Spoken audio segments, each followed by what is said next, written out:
All right, everybody. You all just witnessed what is apparently going to go down in history as the Dean Wade game. The Cleveland Cavaliers halt the Celtics winning streak at 11 games. We're going to try and figure out what went wrong, how we ended up here. We'll get all into it here on Green with Envy. You know the deal. Let's lock in.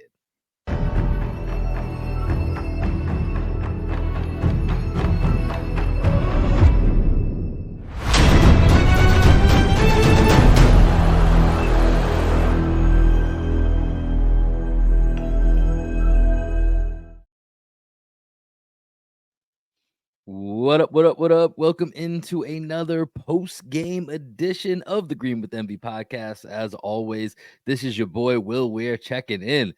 How you doing? How you living? I just said to my co-host, I'm going to welcome in here in a minute, that 30 minutes ago, I had a very different plan in my mind of how this podcast was going to go and what we were going to discuss, but all of that changed in the fourth quarter tonight in Cleveland. So let's welcome in my co-host here, my best friend, co-host, and coach of the podcast, the one and only Greg Manakis. What happened?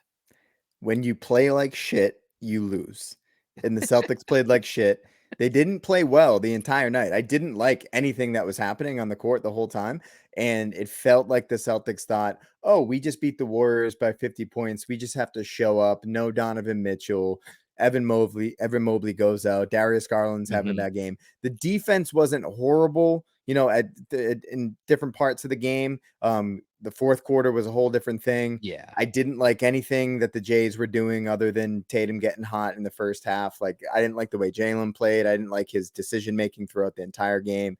It felt like the team was like, oh, well, the Jays specifically came into this game thinking they were just going to get their stats up. That's kind of what it felt like. And they were just going to be able to look across and see Sam Merrill, look across and see George Niang and be like, oh, I can hoop on you any day of the week. Yeah, I'll tell you one name they won't ever besmirch again. That's goddamn Dean Wade. Dean Wade with a hell of a fourth quarter that we'll all remember for a long time here. I mean, the storyline of this is going to be the Celtics can't get it done in the fourth quarter. I'm talking about, collectively what the storylines are going to be tomorrow that you'll read about. You'll see people tweeting about. Joe Mazzulla didn't call timeout, like all the same shit. I don't know how you can blame that on Joe Mazzulla. I'm going to be 100% honest. I have no idea how you could. Oh, no, you can't. In that as, Celtics lose. But we'll talk about some things that I think he should have done differently. And then, But can't blame it on Joe. Can't blame it on Joe, but the Celtics lose the fourth quarter, 34-17. And I agree with a lot of what you just said. The execution throughout the entire night just wasn't there, right? Like, there was glimmers of it in small pockets, but it was inconsistent, almost too nice to say, because it was barely existent. Just because I saw it, I can remember like a handful of plays. It was just a really weird night. And the thing was, and this is why I tweeted at one point where it seems like I think I put at one point something along the lines of, feels like the Celtics are on a different level from this Cavs team, because I would agree with everything that you said, and they were up by 22 in the third quarter. And it was like, man, I guess they're just good enough that they're gonna get away with a game where they're playing like shit. Like you said, I wanted to try and be more eloquent and find a better word for it, but that is the right word, because they played that way all night from the jump. It was a weird start. So let's just kind of go through some of the things that we noticed. And before we do that, I just want to play a quick clip. Can you switch the format for me? Yeah. Share the screen real quick. I gotcha here. This is how I feel like Celtics Twitter feels about the Celtics right now. We will be perfect in every aspect of the game. You drop a pass, you run a mile. You miss a blocking assignment, you run a mile. You fumble the football, and I will break my foot off in your John Brown hind parts. And then you will run a mile. Perfection. Let's go to work. How many miles do you think the Celtics are running tomorrow? I mean, if Joe Mazzulla is as big a fan of the town as if he's just as big a fan of Remember the Titans as he is the town, they're definitely running tonight. They would be running. Let's see. I don't know, man. Let's just say we're getting a 5K in tonight. I don't know. This team needed something tonight, because they certainly didn't come out with it, and I think it really started from the jump. And I texted you this because I mean, Jalen for me kind of set the tone of where this game went, because I think he made some really just weird, I don't want to say selfish decisions, but just bad decisions to start this game. And I think 8 of the first 10 shots for threes. And I know we just did a whole podcast about, I don't actually think the Celtics take too many threes. They shot too many threes to start this game. And I also think they ended this game looking for the three ball too much. They were going out of their way to look for it, or being lazy and settling for threes. And not all of them, to be honest. This is one thing I thought about tonight. It's very rare with this team that I can look at a possession and say that's a bad. They're so talented. I can rarely look at a possession and say that's a bad shot. I can say it's not a great shot, or it's not a good shot, or it's not the best shot. But it's hard to say that it's a terrible shot because of who these guys are. And I think that's a little bit of the trap that fell into this game early, and then certainly late here with this team. So Celtics were 0 for 8 in the fourth quarter from 3. Overall, they were 8 for 25. So 17 of their 25 shots were in, pretty much in the restricted area, and fair. in the mid range. So I don't even know that I would necessarily agree that they were settling for threes, but I do think they were settling in general. I thought they were matchup hunting a lot. And because they were matchup hunting a lot, it ended up bogging down the fluidity of their offense. They like I mentioned, they saw Sam Merrill on the court. They're like, we're going to go attack you. It's the inverse of what we talk about with the Sam Hauser, that what Sam Hauser does to other teams. Right. Same thing with Darius Garland. Anytime Darius Garland they were trying to bring him up into action and get some ISOs and bully ball there. I didn't like most of the decisions that were made in that fourth quarter. I didn't like most of the decisions that were made throughout the game. Jalen, I'm the biggest JB guy there is, but I thought this was probably his worst game that I've seen him play in months. I did not like any of the decisions he was making on the offensive end. I thought he made a few decent passes, the hockey assist or extra pass here or there. But for the most part, I felt like he was looking to score just a little bit too much tonight. And not just a little bit too much, a lot of bit too much. And then Tatum, after that first half, man, it felt like he was like, oh, I did my work. I can kind of let the rest of the guys do the thing in the second half. But it felt like we should have kept going to him a little bit more than we were. Like, he was super hot. The ball was barely even touching the net. I thought this was an easy 40 ball night for Jason Tatum. The way it felt. I would agree with that. The way that it felt early on. And you want to know what was kind of weird was there was a couple plays early in the game, and I tweeted about one of them where Jason Tatum got Jared Allen early in the game downhill, got him on a switch, got him on the perimeter, and took him straight off the dribble, went downhill, and he missed a really loud dunk. But I was like, that is the Jason Tatum that I want to see in general, not even just tonight, but in general, when he has big men on him. I prefer that to him dancing and getting a step back. He can hit that shot. He can get it off. It will be a decent look. But I think when he goes downhill, and he did it a few other times this game, where he either got to the foul line, or there was one play, particularly in the first half, I remember, where he kicked it out to Drew Holiday in the corner for a 3-point shot, rimmed out, came back in.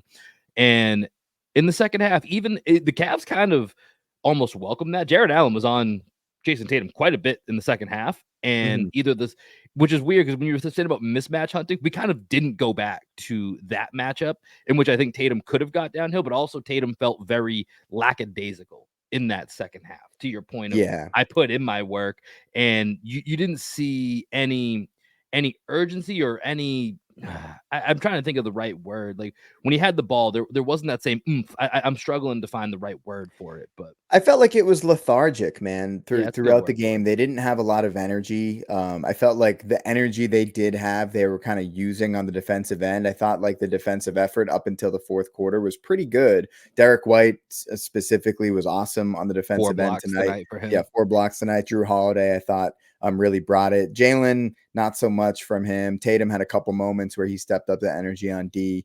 Cornette was great in the first half. I thought that in terms of like adjustments that we could have made, you got Xavier Tillman on the team for a reason, Joe. Like when they go to that 5-out lineup with Dean Wade at the 5, and Dean Wade is just like burying 3-pointers, maybe having Luke Cornette on the court's not the move. And like, they even called the timeout, I think, with about 6.5 minutes left, and Joe left Cornette out in the court. And it was like, what are we even doing? Yeah, that was, I think that was around time, was like 99, 94. Yeah, go back around to Porzingis at that point, or maybe try Tillman, or maybe have Horford just play the 5, because you do have a Sam Hauser option there. You do have a Brissett option there.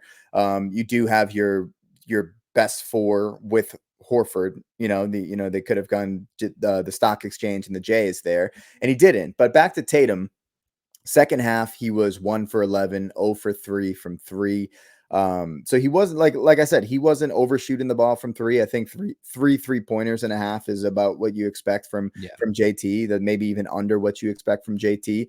But it felt like he never really got the distance around the basket.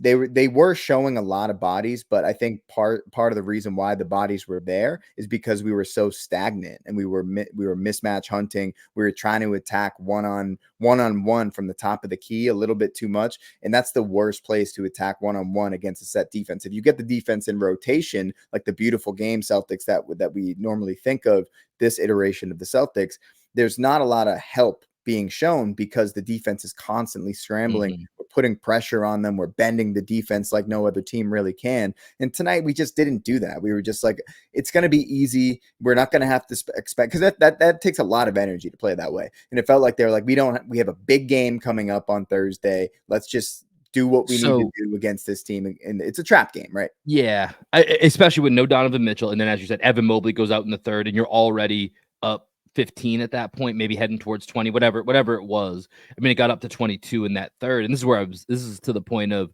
I think they realized, hey, we're not executing, but we're up 22. Like, we're going to get away with it. Let's just keep going. Let's get this game over with, and then we'll get on to Denver, right? And so I think you bring up a good point that fourth quarter needed an insertion of energy. And that is probably the one part you could look to Missoula.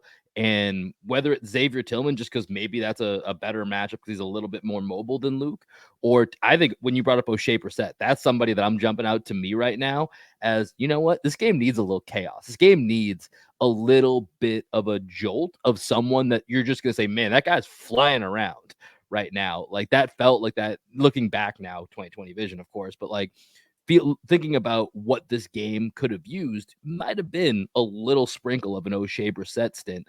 And that makes you start to just think a little bit, because this is somewhat reminiscent of some of the issues the Celtics have yet to overcome within the narrative of them being this fully established dominant team. Is that, when they have some of these leads and things start to falter and they get real tight late, how do they get out of that funk? How do they break out of it? And tonight, maybe they are just tired. I don't know. Like I said, it just felt like a little bit of complacency, trap game, looking ahead to the Nuggets. But it happened real quick, man. I mean, Evan Mobley goes down in the middle of the third, and that game was pretty well in hand. And real quickly, this game slipped out of their hands. If you look for like any positive moments from crunch time, right, when they get down, they do get 2 stops in a row, right? They forced the 2 turnovers from Darius Garland, who doesn't turn the ball over very often. So we get the stop, we get the transition and 1 from Porzingis, and then we get another stop where Porzingis gets back and breaks up the alley-oop, which is a great play. And then you have the ball in Tatum's hands to potentially win the game, right? I mean, what'd you think of that real quick before we go on? What did you think of? I mean, like you said, you weren't obviously a big fan of Tatum here in the second half. What did you think about that last shot? I mean, it's Jason Tatum 1-on-1 against Darius Garland, settling for a 15-foot fall away jumper. I think you would expect Tatum to be able to get to the rim in that situation. They let Garland be very physical with him. Garland, bodied him up as he was driving to the rim. So the refs allowed them to play physically.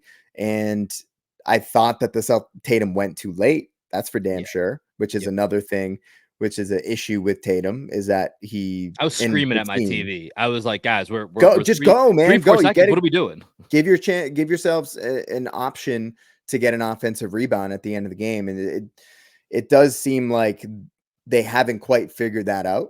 And maybe you call a timeout there.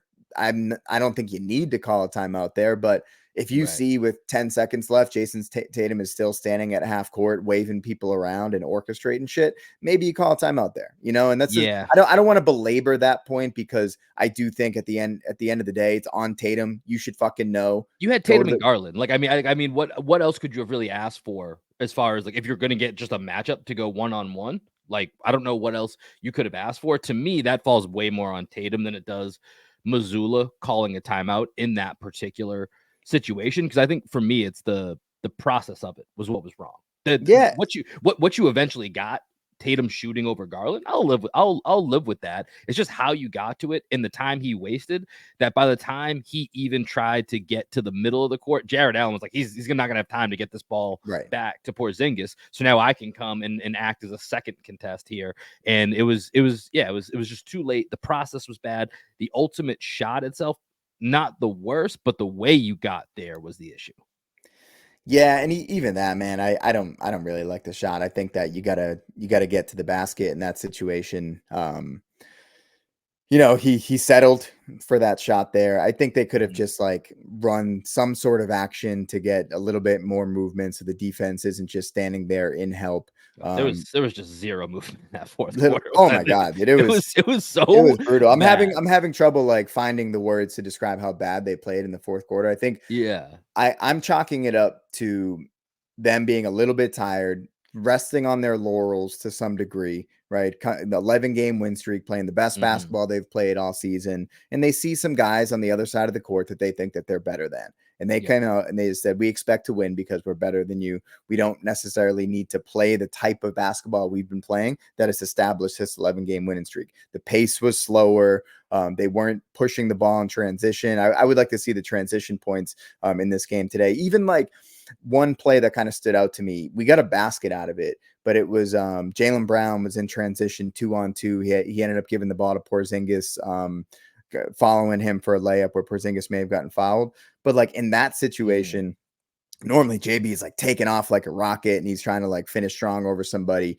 And I like to see the patience out of him there, but it was just like, oh wow, that was very different.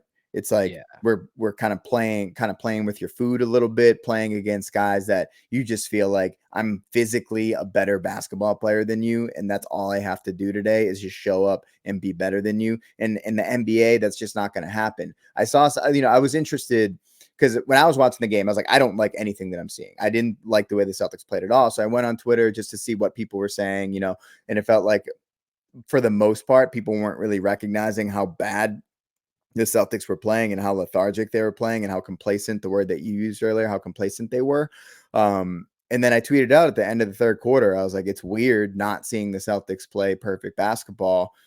They're up 60, but they're still up 16 in a somewhat lethargic effort. That was the tweet that I put out there.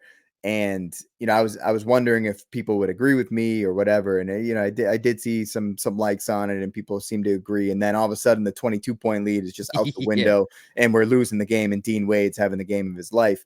So it's just one of those games that I think, honestly, the Celtics losing this game and refocusing before the Denver game might, in the grand scheme of things, be better. They probably learn more from this loss than they would from barely hanging on. I think that at the end of the day, like, this game doesn't really matter. What matters is the next game. And if the Celtics come out and take care of business in the next game, everyone's going to forget about this game.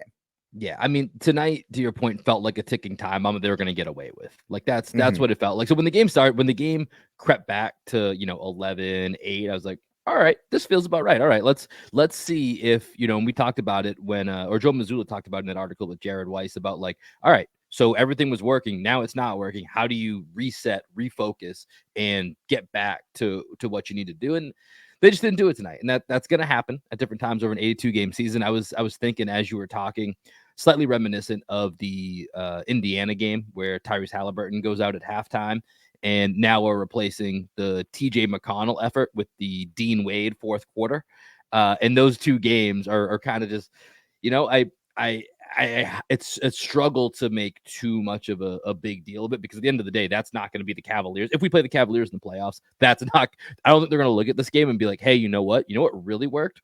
Darius Garland with 4 subs, no Jared Allen, no Evan Mobley, and no Donovan Mitchell. That's what really won us that last game against the Celtics. Let's go with that in the playoffs. Like, I don't even think Darius Garland, he was even on the court for most of that comeback. I feel like he wasn't even on the court for that. For not the initial part, but then he was as they closed the gap and ended the game. So you can, you got to have somebody out there. I can't imagine they're just going to go, hey, you know what? Let's bench all of our star players. Yeah, I'm just thinking about the game tonight, though, like Dean Wade. And that's what kind of killed me, seeing Cornette just out there in the fourth quarter when you have Tillman. We never really got to finish that thought. Like you and I got this this little comment here. Can you put, you can put these comments on here. Yeah. Okay.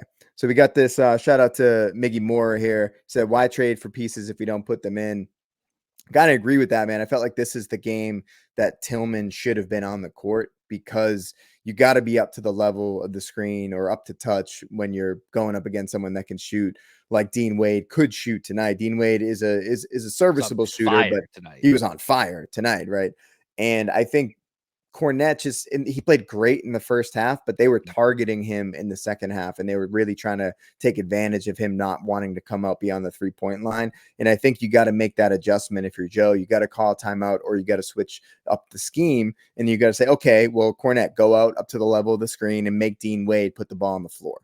Right, because that's really what you want in that situation, is you want to make Dean Wade a playmaker, and not allow him just to shoot walk-in threes, which is just absolutely silly that we just kept allowing them to do that. George Niang, he got like 3 of them at the end of the game after he was already on fire. Like, I was like, is somebody gonna guard this guy? Like, he was the main guy hitting shots, and we were just like, he's gonna miss eventually. Yeah, and then I mean, deservedly so, gets the game-winning putback. You know, if the Celtics had won this game, that was not a foul on Jason Tatum at the end of the game. People are upset about that. The call being about the Darius Garland, the shot. Then that's not a foul. That's not a foul, right? So if people are upset about that, okay, I haven't really seen many people upset. I think most people kind of understood that was that was not a foul. And the Celtics didn't deserve to win this game. You know, like it would have felt like a cheap victory for them to win and get bailed out on that call, because they didn't deserve to win the game. I truly think that they're probably going to learn more from this loss than they would have if they had somehow pulled it out. But you know, the game that matters is Thursday. Hopefully they can just kind of wash their hands clean of this and move on, but learn the lessons. So that kind of brings us to looking ahead here briefly. We're going to have a more in-depth preview going up probably sometime Wednesday, maybe early Thursday morning. That will really break down kind of the biggest game of the year, really. Celtics Nuggets, what feels like an NBA Finals preview. And, you know, I think the storyline going into that, especially is if the Nuggets Celtics game on Thursday is close late and the Celtics pull it out, this game will not be remembered for anything more than a blip on the radar, as it's going to be forgotten, really, right? Like, no one's going to remember it. But the one thing I will say is, if the game is close on Thursday and the Celtics do lose late, I do think that this game has the potential to be, hey, look, this happened now 2 games in a row. This is why the Colin Cowherds and whoever else in the world don't believe in this team. And you know, it will be kind of hard to defend. I mean, we don't know what's going to happen on Thursday, obviously, right? So we'll have to wait and see what happens. But if it is back-to-back games where the Celtics don't close it out late, you look at what happened with them against the Nuggets late in Boston, even though we got into that game very deeply, that I don't actually mind the way they played, obviously, in that loss in Boston. But that narrative is going to be sticking out like a sore thumb should that happen 2 games in a row. And when you look at the postseason, I do think that is probably still the one concern of this team, is putting teams away. And this game, I'm not going to read too much into, because it's just tough to do, but it'll be really interesting to see how they respond against a team like the Nuggets on Thursday. Yeah. I mean, I'm looking forward to that matchup. You know, the first game against the Nuggets, it was kind of that same situation where the Celtics had an opportunity to win the game late, and they were kind of unable to do so. I'm looking right now on Twitter, just scouring, trying to see if I can find any post-game quotes from any of the players. Can't seem to find any right now. But I'd be interested to see what the players say in the post-game presser for this. You know, Jalen's talked a lot about respecting the game and the process, and not having these games come up as much as they have in the past, because what's been great about this season is a performance like tonight has been very rare, right? We haven't seen this as frequently as we have in the past, but we still have all the skeletons in the closets and the ghosts of our past that anytime a game like this happens, we get triggered. Let's just call it what it is. I was a little bit triggered tonight, and I'm sure there are a lot of people out there watching right now that were also triggered and that are really upset, and their heart's beating a little bit faster. Hey, the most dangerous place for a Boston Celtics team is a 10-point lead with 5 minutes to go. That's the most dangerous spot the Celtics team can be in. Yeah, and you know, I was kind of laughing to myself as I was walking up here to the studio to record this. I was like, what am I gonna say? Because what I really want to say is just scream obscenities into the air.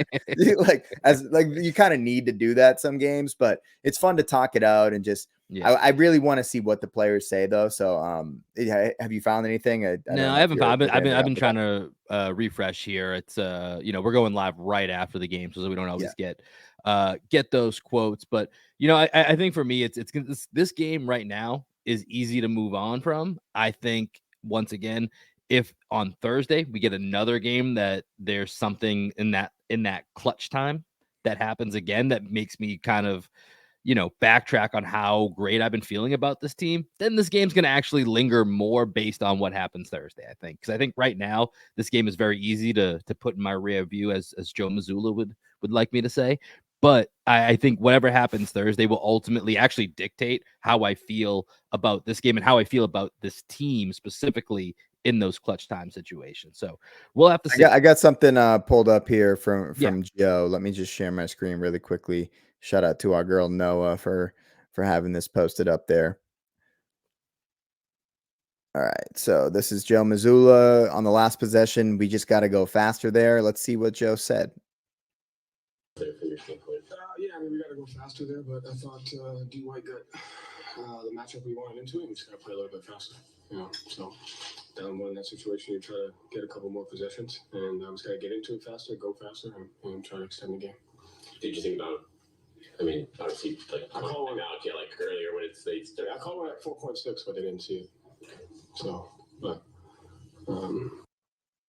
interesting. I wonder if he's being facetious when he said he called one at 4.6. The way that he jumped in to say it and said it at like such a specific time, it's like, Joe, how do you know you called at 4.6? Like, you know what I mean? So I don't know, but I mean, it is basically what we said, right? That they needed to go faster. They got a matchup that they're very comfortable with.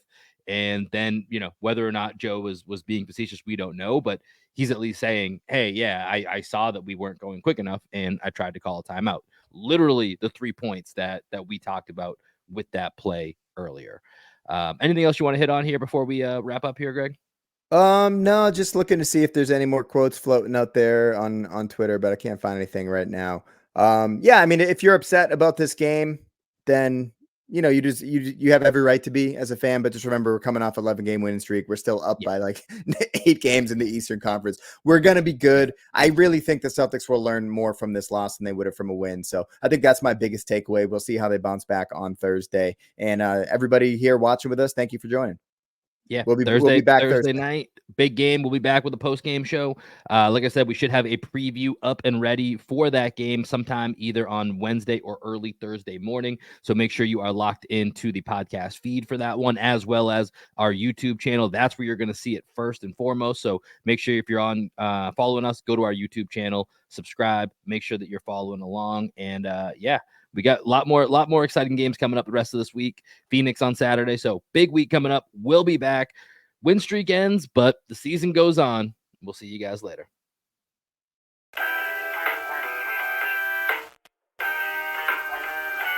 Every time I get this high, I lose my mind. It don't take much no more until I hit the floor. Every time I get this high, it's you I find. It don't take much no more until I'm at your door. You cut me to my core, baby. What can I say? You got me on the floor, you know I came to play. I know I shouldn't, but you seem to take my pain away. And every time I score, Jason Tatum fade away. I close my eyes and I'm floating your river. I call to see if you open, you know I hope